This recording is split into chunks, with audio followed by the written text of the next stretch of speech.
Which platform is better, Shopify or BigCommerce? Now, at Optimum 7, we are partners with both platforms. We use both platforms.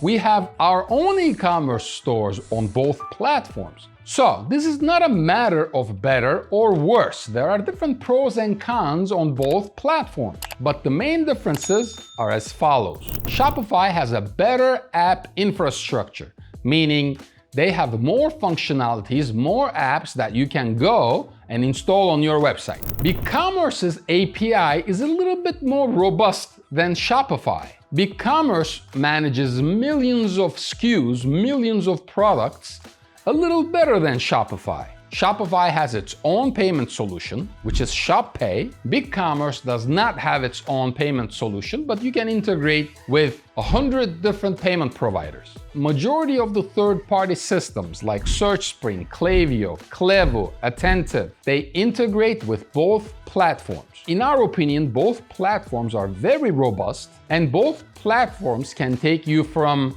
$1,000 in sales annually to $100 million plus annually. So from a scalability standpoint, both platforms are good. If you have a specific question about capabilities on either platform, comment below and we'll respond within 24 hours.